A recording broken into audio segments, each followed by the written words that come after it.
over and do this. Hopefully that will work. Anyway, now, what I put on the board is a little bit devious on purpose because people can get confused.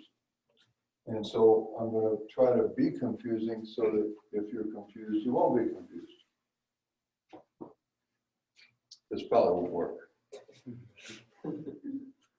Anyway, what we have when we talk about derivatives and equating them to a certain limit, yesterday we put limits up, and today I'm going to put limits up again. And what we're talking about in the numerator is one of two things, which either looks like what I'm writing now,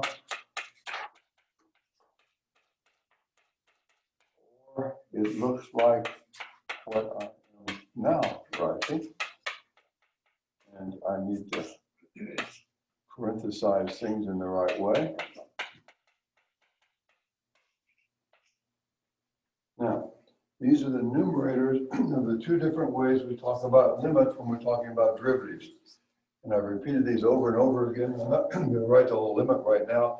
In a few seconds, you're going to see a screen where it's up there anyway, that you can look at.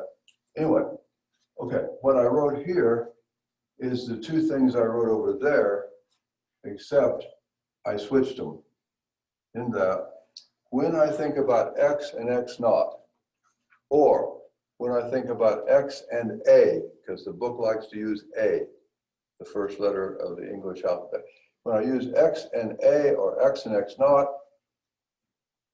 you have x minus x naught over here. Now, in both cases, we evaluate the derivative at x naught or a, but in this one, instead of x, we have x naught plus h, and instead of x minus x naught, we have h. Now, the point is that h is x minus x naught, and when you use that, the two things go back and forth. They're the same thing, okay?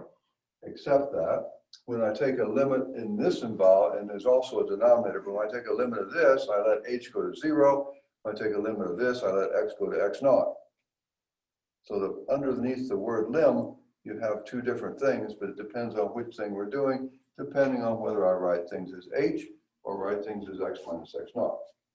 Now, why talk about that? Because what we want to do is to approximate the function value somewhere.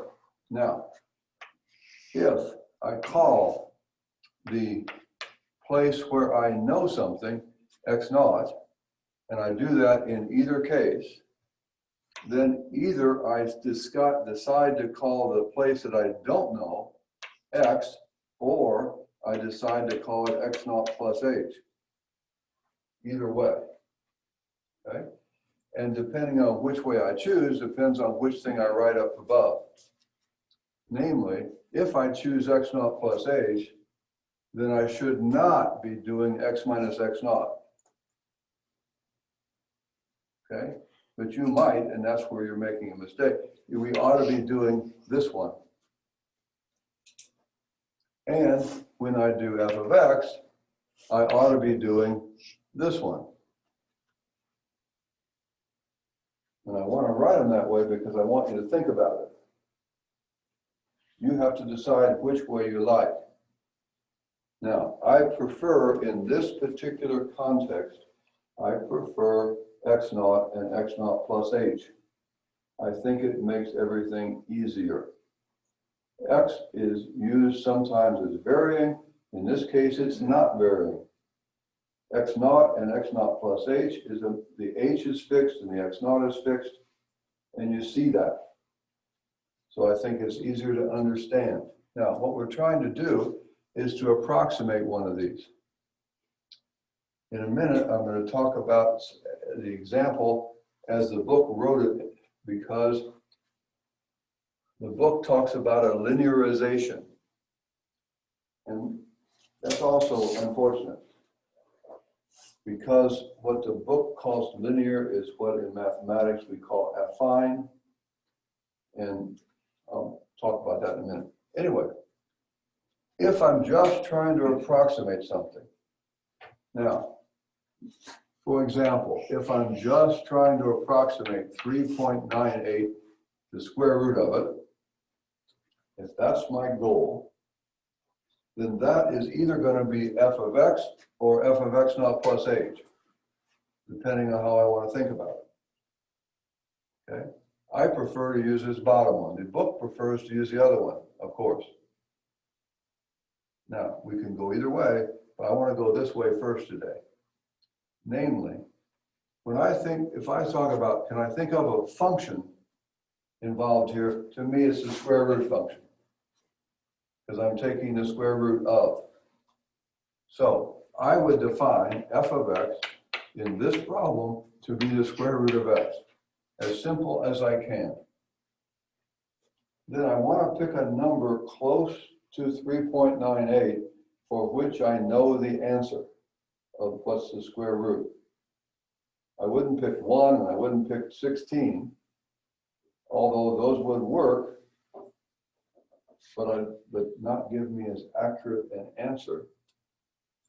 Probably I see 3.98, and if somebody said, what's that close to?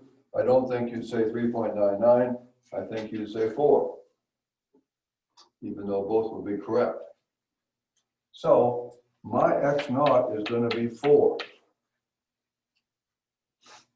And inside here, x naught plus h, the thing I'm interested in, because if I'm choosing to do this right here, I hope you can see this at home. If I'm choosing to do this, then this thing needs to be expressed by f of something. And to me, that makes the x naught plus h 3.98. Yes? I think somebody's waiting. Thank you. I think somebody's waiting too.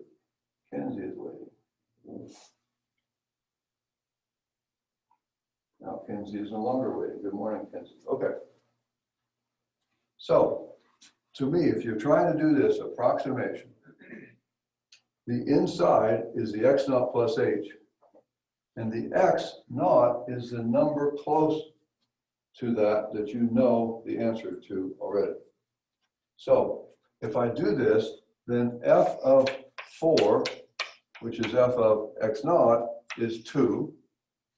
I, of course, don't know what f of x naught plus h is, because that's what I'm trying to approximate. To do it, I need to do this f of x naught plus f prime of x naught h. Well, what is h? If x naught's 4, h is going to be minus 0.02. So, the square root of 3.98 is approximately f of x naught, that's 2, plus the derivative of f at 4, but I haven't computed that. So you're always going to have to compute the derivative to do this. The derivative in this case, I haven't done it, but I will now. I think it's still on the screen. The derivative at x is 1 over 2 square root x. You're supposed to know how to do that. That's x to the 1/2. It's a power rule. You take 1/2 x to the minus 1/2, and then I replace x to the minus 1/2 with 1 over the square root of x. I think everybody can see how to do that. And so, but I don't want to know that. I want to know f prime of 4, which is 1/4. So I want to take 1/4 of minus 2 over 100.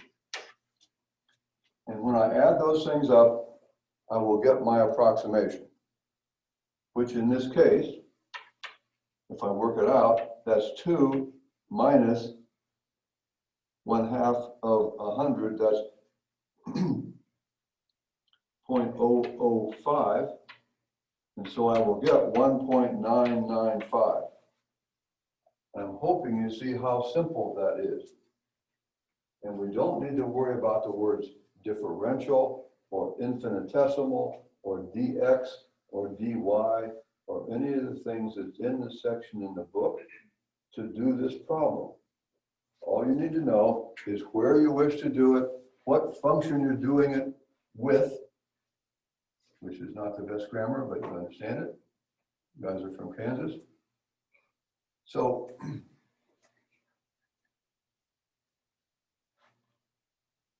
I got the answer. How would I do the other problem the book asked in its example? They asked for 4.05. Well, I'm almost got enough information to just write the answer down. 4.05, again, 4 is my x naught.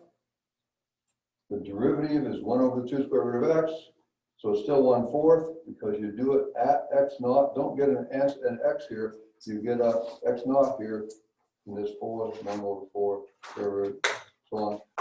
So this is going to be 2 plus 1/4 of 500.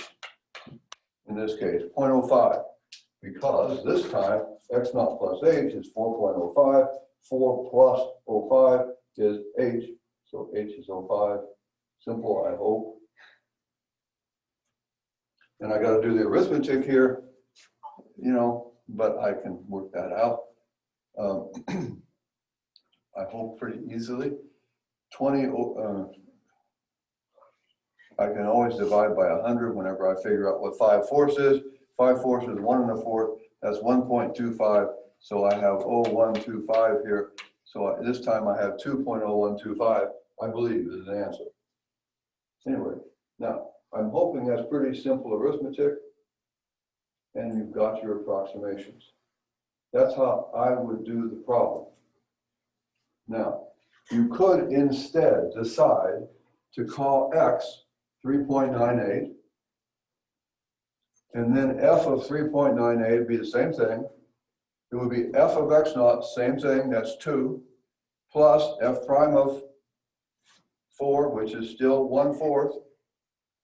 And this is 3.98 minus 4, which is minus 0.02. It's the same thing, exactly the same thing wherever it was here, except I'd rather see, instead of having to subtract here, I'd rather think of it as minus 0.02 as I worked it out.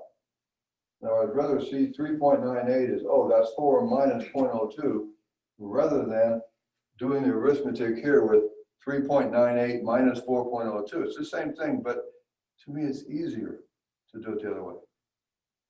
Not much easier, a little easier. Okay, what does the book do in this problem? Example 1. The book says, let's consider the function f of x is the square root of x plus 3. Now, the square root of x plus 3, if x is 1, that gives me 4. So if this is my function, my x naught has just become 1. Because I'm doing things around 3.98, I want to use 4 still, because the square root of 4 is 2. And so if I define the function, this is a different function. I'm using the same letter f. This is a different function. Okay. What do I need to do? The same game as I did before with this new function. I need to compute f of x naught. I need to figure out what h is. I need to figure out what f prime at x naught is. Okay, so I still got to take a derivative. This time the derivative is 1 over 2 square root of x plus 3. It's no harder, but it looks worse. And x naught is 1. So what's f prime of 1? It's 1 over 4.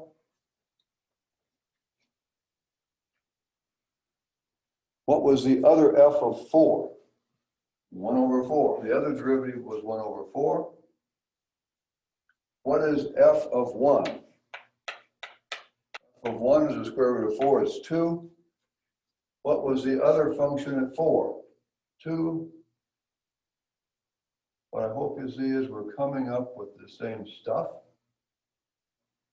But now is the hard part. none of this is really hard, but it's the harder part. What is the H and what is the X naught? We know what the X naught is. What's the H? When I did it this way, I can see H is minus 0.202. 3.98, I can see the difference. When X naught's 1, what do I got to do to find H? Well, that is harder. So the author for this way of doing things does this as f of x here. Okay, so he says, and I don't know how far over I can go here. He says f of x, that's going to be, that's the square root of x plus 3. And so he's got to work out here the square root of 3.98 is the square root of x plus 3, because I got to find x. See, I know x naught, but I don't know x. And so that's going to be 3.98 is x plus 3. So x is 0.98 in this problem. So now I know what x is. So the square root of 3.98, I've run out of room here, okay? But the square root of 3.98, if I write it here, just the square root of 3.98, that was f of x. And that's approximately, now I got to use this thing down here. That's approximately f of x naught, which we said was 2, plus f prime of x naught, which we said was 1/4. And over here we have x minus x naught. X is 0.98, we said. And x naught is 1. And so we've got to take 1 from 0.98, which will give us 2 plus 1/4 of minus 0.202, which is exactly what I had before. Except I hope you see, this is much harder to figure out. Because I might get confused between the x and the x naught and the h now, because you might think, oh, it's still 3.98, that the x is still 3.98 or something, or 4. It's worse, okay? Now, so I personally don't like the way the author did it because it's harder. It comes out exactly the same, but you go to a lot more work to figure out what x is here. When you look in the book, you'll see he uses 0.98, but I don't think it's obvious as to why, okay? So this is not mystical. Now, what we've avoided talking about at all here, except a few minutes ago when I just said the words, is differential or infinitesimal, or dx, dy, any of that. Okay? So in any event, I think the easy thing to do is what I suggested here, where we use the square root of x function instead of the square root of x plus 3 function. See, this, we're way off in a sense. This is just a translation. Remember when you, from chapter 1, when you shift, all we're doing is taking thing and shifting the x's. But I think it's much easier to see when you're at 4 instead of when you're at 1 looking plus 3. Okay. Now, why did he do it? He didn't do this to approximate 3.98. His main purpose was to talk about what is the linearization. The linearization he calls L of x, and it equals this thing right here. So when he says find a linearization, he means compute this thing I put in the box, L of x. And when you do that with x, here, let me show you what happens. When you do that, you have 2, because that's what f of x naught was.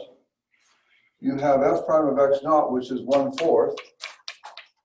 And you have x minus 1, because remember for him, in his work, the x naught was 1. For me, it was 4, but I'm now trying to show you how he did the problem. And if you look in the book, see, he's going to simplify this by multiplying 1/4 times 1 and changing this to 2 minus 1/4, which is 1.75 if you like decimals, which is the wrong idea. It's 7/4, which is much better to use fractions. So you'll see in the book 7/4 plus x over 4. That's what you'll see in the book. So he's then going to compute his 0.98, and he's got to take 1/4 of 0.98 away from 1.75. I would much rather take 2/100 times 1/4 away from 2. What I'm saying is the author simplifies by putting these two things together, and he makes 7/4 plus x over 4. So because he wants the formula for L. To me, getting the formula for L is ridiculous because we don't need it. All you need to do is to compute this thing. Calling it L of x doesn't make a bit of difference for what we're doing. But what's the idea of a linearization from the author's standpoint? It's replacing a curve by a tangent line. And so that's what he's trying to teach you is nearby where a function is differentiable, there's a tangent line. And nearby, they're about the same. Okay? And on the next page in the notes, he has a little talk about physics. And he says in there, he has something about the sine function. Remember, the sine function near 0 is like x. If you graph the sine function, and we haven't graphed anything yet, but if you graph the sine function near 0, I don't know how well you can see this, but it's going to look like something like this for a while. And a straight line through 0 is going to look like something like this for a while. And for a while, you can't really tell the difference. Now, however, if you're doing a scientific model, a mathematical model of some phenomena in which you have the sine of x involved, that will be what's called a nonlinear model. If you replace the sine x wherever you see it by x, you have just linearized the model. And it's much easier to deal with x than it is to deal with sine x. So what sometimes people do is they replace a more complicated function by a less complicated function, which is almost the same in the area in which they're interested. And that's called linearizing. Okay? I did some research once involving nerves and heart cells, and there's a mathematical model for which 2 biologists won a Nobel Prize. The trouble was, their biology was great, their mathematics was terrible. What they would do in their model, they would have something going off to plus infinity, and if they change a little bit, they'd have something going to minus infinity. What they wanted was something that looked like a heartbeat. And so you've got something going up like a heartbeat, but it doesn't come back down like a heartbeat. Or you have something going down like that, which is dead. Which is not good, okay? So, but they wanted to get a heartbeat. So they decided they didn't know what to do, so they just averaged the two. So they took two things that were unbounded and averaged them to get their heartbeat.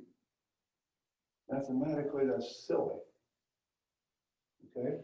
If you attach electrodes on people with their model, they're going to blow up, okay? But they got the Nobel Prize for it. Anyway, I did the mathematics about this after they got the Nobel Prize, unfortunately, not before. I fixed the mathematics. But one of the problems was they linearized too much. They replaced things they didn't understand with simple stuff when it wasn't anywhere near like the same. Okay? So you have to be careful when you make these kind of changes. And the reason you make changes is, this is before computers, by the way, this is 1952. The reason you make changes is because you can't solve the problem the way it is.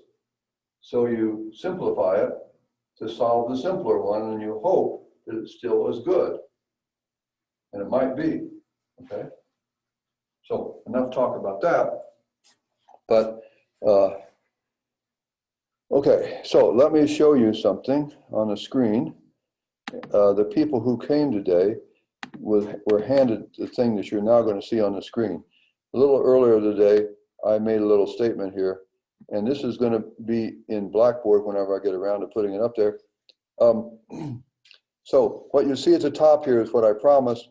These are the two things that involve limits being zero when functions are differentiable. The numerators are the two things we've just been playing with. And so people here can see the page I handed you. And so, like I said, the third line down, more or less, fourth line, is the so f of x or equivalently f of x naught plus h is approximated by, and I said one of those two things. And I said the text calls these things linearization. He just uses the one with x minus x naught in it instead of h. Because if you put h over here, you wouldn't have L of x equal to whatever. So, and then I tried to show you what the book does and what I would do on the page that you have now on your screen, which I will put on Blackboard. Since I just talked about that, I'm not going to elaborate on that. But you see, even I made a mistake at the bottom by taking 4 minus 3.98 instead of 3.98 minus 4. And I decided not to recopy the page, but just to cross it out and show you that it's easy to make mistakes when you're dealing with these things. You have to know what is x naught and what is h and which is which and so forth. Okay, so enough of that screen. I want to talk more about this concept of differentials and infinitesimals and things like that. So I'm going to erase, hopefully. Yay, it's actually erasing. You must not have shellacked the board like they did a week or so ago. Shellac is nice, but not on blackboards. It's also not nice on food you eat. I'm just reminded of, I once tried, when I was in a country whose language I didn't understand, and I ordered a meal, I didn't know what I was getting, and they put something down in front of me, and I thought, well, I got to eat it because I ordered it. And I started eating it. Everybody in the restaurant stopped eating and looked at me because I was eating the table decoration. It was a shellacked thing. And I thought I was supposed to eat it. Anyway.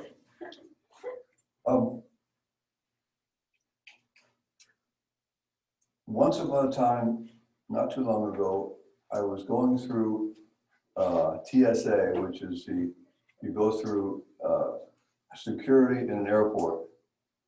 And if you guys have done that kind of thing, you have probably been asked something like what I was asked, but I want to say to you what I was asked by this particular man. Man said, has anyone put into your luggage anything of which you are unaware?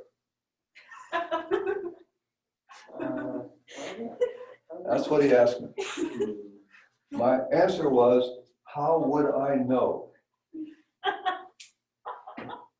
Okay? He said, that's why we ask.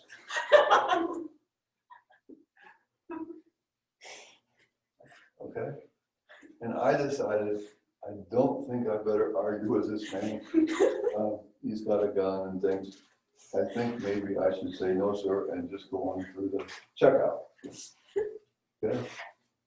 But I hope you understand the problem you sometimes have when somebody says something that doesn't make any sense, but you're supposed to make sense out of it anyway, because you might be put arrested or something if you give the wrong answer. Okay, even though what the person asking the question is stupid. Okay, not saying those people are stupid, but that question sure was. Okay, And there's no such answer to such things. Anyway, the reason I bring that up, I was just thinking about that driving in, because I was thinking about differentials and stuff. Because people use wrong notation and develop bad notation, then later when something comes up that is similar, but they had bad notation on one thing, they continue the bad notation on something else and make it worse, but they don't know they're making it worse because they didn't know it was bad notation to start with. Okay? The word differential, unfortunately, mathematically can be defined very, well, it's not defined, can be used very badly. Now, I'm going to depart from, I already erased this. Some of you have had things like this, which we will later have. You might recognize something like this for some of you. It's called an integral. It's something we're going to do in a few weeks. Okay? And the idea is to, when you see this, it's sort of like seeing x squared equals 4 and somebody says solve it. What somebody does when they see something like this is they say integrate it. Okay? Now, it doesn't matter right now what it means, but it has this thing attached to it. And we are talking in a few minutes about such things, dx's and dy's. They're called differentials. Okay? And it will appear in a few weeks in this notation. Okay? And you get used to it. And because the inventors of calculus didn't understand things, but developed stuff that works, what you do here to solve this, and I think some of you will, if I ask you to do this and you want to prove to me, oh, I've had all this, I think you would write the following kind of thing, maybe.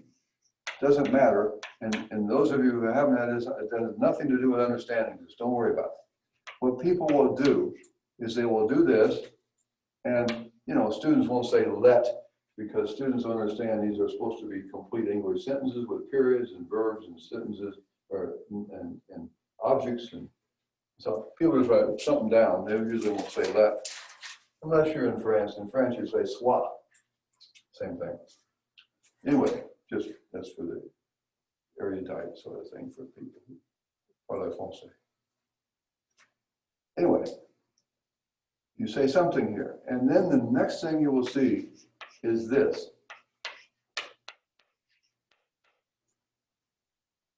I'll bet you.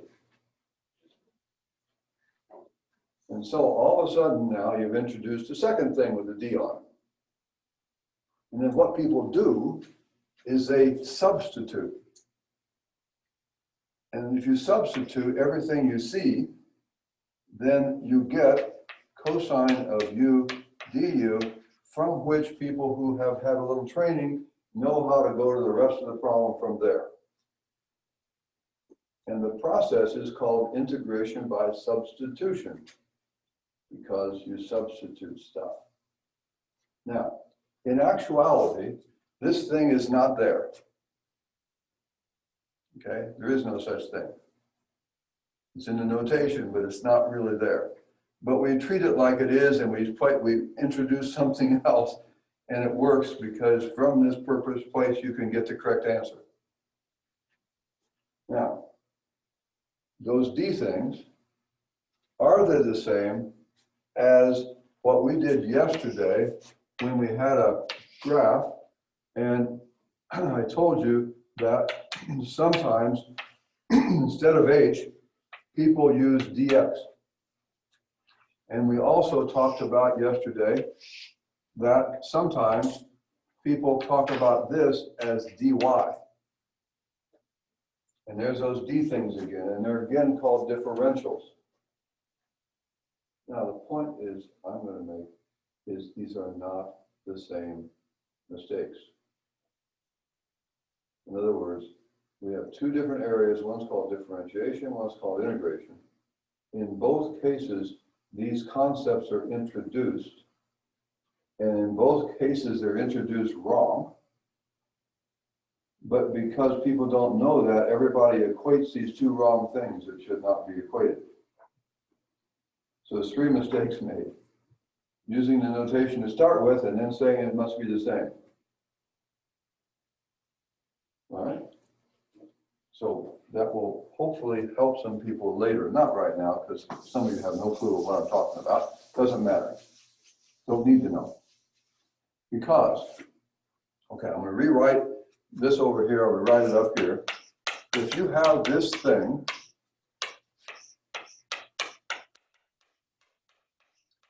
if I have this thing or the other one, doesn't matter which one, I just picked one of the two things over there. If you have this thing right here, okay, when the h is called dx, when somebody decides to call the h dx. Now, in the problem we did a while ago, there was nothing infinitesimal about the h. It was a 1. Remember? It was 1. It wasn't small even. It was 1. It's just a number. So when we're doing approximations, this thing right here is just a number. What number? The distance across here. Whatever this distance is, that's h. Now we think about the h getting smaller and all that, but for the problem we did when we did the 3.98, the h was minus 0.02, which was small, but not changing and not infinitesimal and that sort of stuff, okay? It just was a fixed number. But if I decide to write dx here instead of h, and it has no reason why we should except for historical reasons. For 21st century, we don't need dx. We have h. And we don't have to call it h either, but it's just a number. It's not mystical. It's not an infinitesimal, whatever that is. And by the way, there's a professor at the University of Wisconsin in the 1950s or so, worked out a mathematically correct way to talk about infinitesimals. Okay? But we're not doing that. Okay? Anyway, when you call this thing that is easy to understand, this is a number times a number. When you call this with dx, it is customary to call the other thing dy. And the name of this thing, this is a differential of f at, in my case, x naught. In the book, it'll be at a, the differential of f at a, or the differential of f at x naught. It means this quantity. It does not mean dx and dy. In other words, it's this quantity right here. And when we did a problem a while ago, we knew what the x naught was, and we knew what the h was. This was what the h was a while ago. We knew exactly what they were. All you do to find the differential is take those two numbers you know the answer to and multiply them together. Simple. You don't have to worry about what's dy mean. Don't worry about that.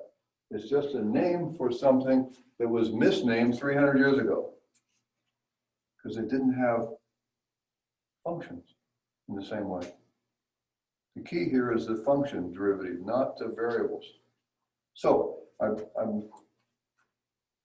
going to quit talking about that sooner or later, maybe not right yet. But so if somebody asks you to find the differential, that means compute these two numbers, the number h and the number f prime of x naught, where you know f prime, you know x naught, you know h, and you multiply it, you get a number. Now, to approximate, so what did we do? What did I do when I approximated this number? I said it was approximately the function value plus the differential. That's what we said. Because here's the function value and here's the differential. So approximating means add the differential to the function value. And what that means is add the derivative at the point times the distance across, which is the h. It's not mystical. There's no dy or dx involved unless you decide to call things by those names. Okay?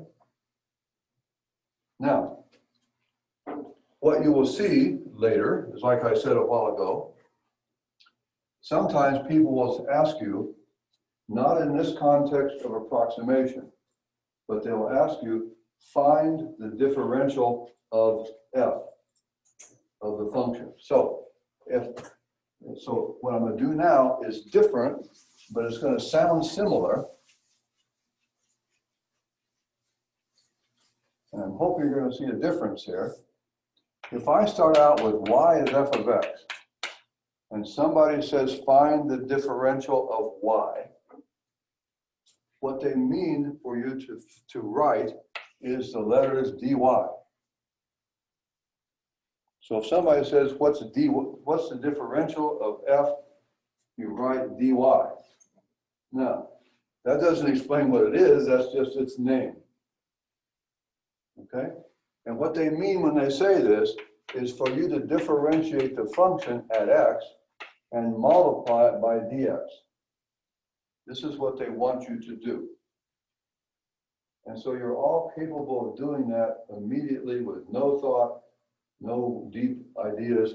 In other words, suppose y equals x squared. Then what is dy? Without trying to figure out what in the world it means, dy is 2x dx. Okay? Now, why is that different from what we did before? Well, now the x is not fixed. You think of this as varying. This is not fixed. See, and this is not a one single thing like h. Well, I don't know what it is, but it's not meant to be constant here. Whereas over here, this was meant to be, I may have used this letter, but I meant for this to be a fixed number, which you know what it is, okay? And what's this? This is also a fixed number. What's the difference? This is not f prime of x naught. This is f, if I write this is f of x, then this is f prime of x. And so what you see is d f prime of x dx, not f prime of x naught dx. And that makes a heck of a lot of difference. Okay? This stuff over here is sort of a mnemonic device to make things work. This right here was a definite thing where you know what the number h is, you know what the derivative is, and two numbers, you multiply them together to get an approximate answer to add to something. It's two separate ideas. But a lot of people don't like to use, like the book, he likes to put x here instead of x naught. Or maybe x here instead of x naught. And so if x can be x naught sometimes, people don't see the difference between f prime of x and f prime of x naught. But this is meant to be a formula, 2x. This is meant to be a number. They're different, but people slop it down and forget to put the thing in, and then it looks the same.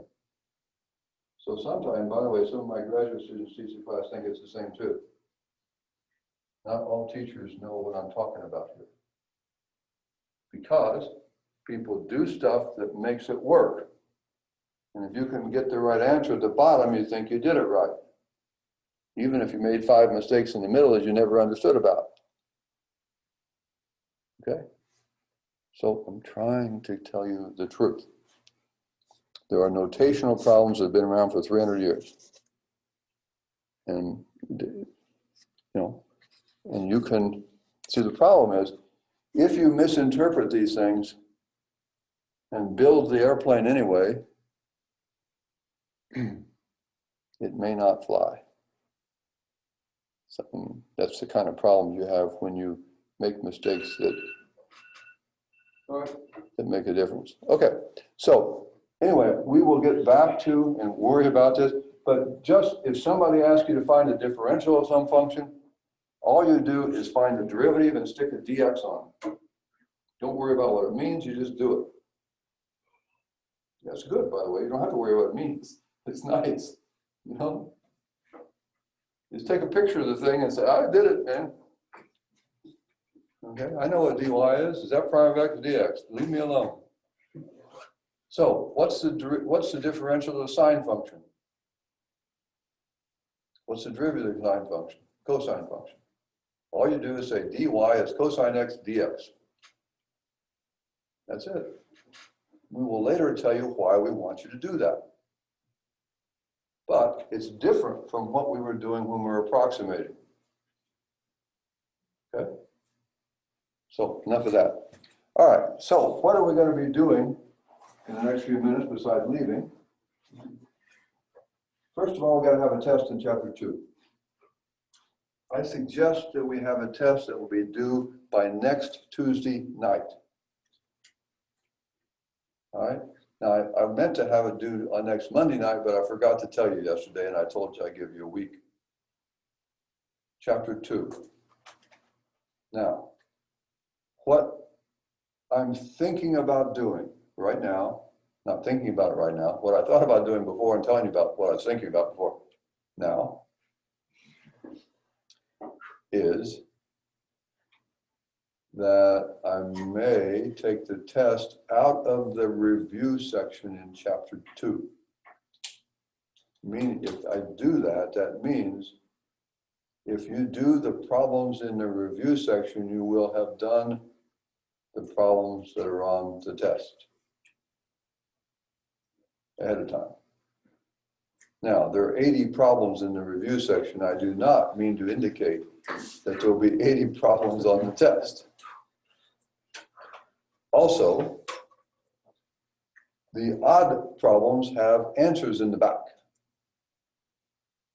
Now, some people don't know the difference between odd and even, and maybe you don't know about answers, so that may not help you. But the point is, if I take the problems out of the review section, I've got to be careful that I don't give you the answer when I ask you the question. All right?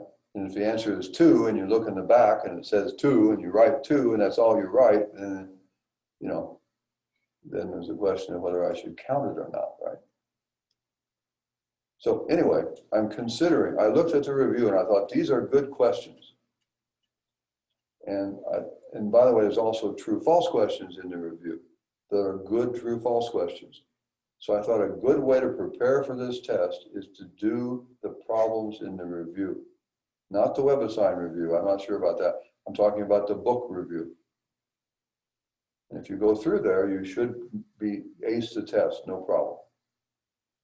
And in the meantime, by the way, if you find the problem you can't do, all you have to do is ask me and I'll do it for you before the test. Okay? So by the time the test is there, you won't have any excuse if you can't answer a problem. Assuming I do that.